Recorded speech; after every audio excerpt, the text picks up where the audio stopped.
5 seconds to go.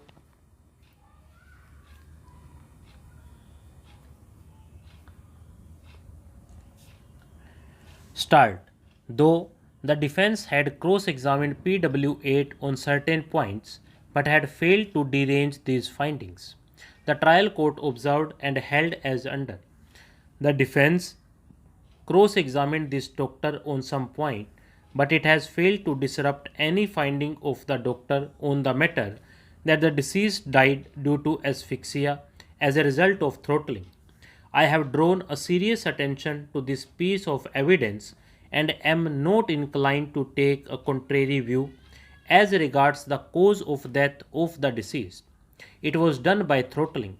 Now, the question is who the author of this crime? To seek answer of this query, we have to revert back to the evidence on record.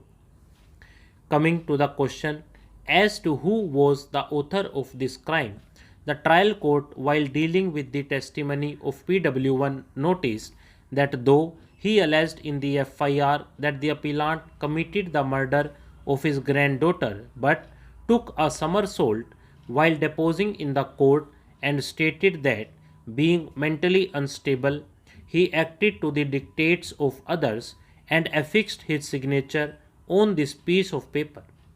The trial court also observed that this witness attempted to give a different direction to the prosecution story by taking the stand about illness and hospitalization of the victim before her death. The trial court deduced that this witness was apparently won over, particularly when his narrative was running counter to the evidence of the doctor conducting post mortem examination, who had categorically stated that the victim died due to throttling. The trial court also noticed that the other private witnesses had deposed more or less on the same lines, maybe in slightly different directions, and found no reason to accept their suggestion about demise of the victim in hospital due to illness for obvious inconsistency with the initial version in the FIR, as also for want of clarification of basic questions as to who, if at all, brought the victim to hospital and when.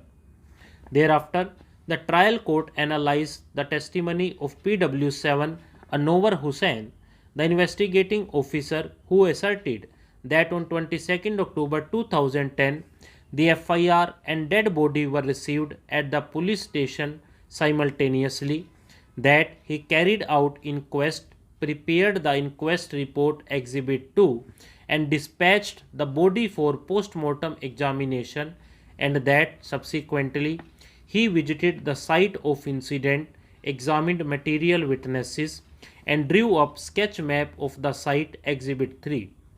The trial court also rejected the objection of defense against acceptance of the site plan Exhibit 3 in evidence, while observing that the defense had failed to satisfy as to why the said material piece of evidence be not brought on record.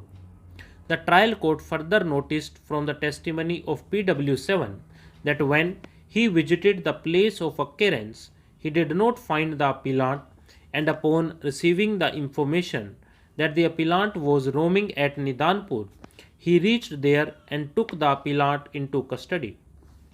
The trial court also took note of the fact that in his statement under section 313 CRPC, the appellant took the plea that he was ill at that time.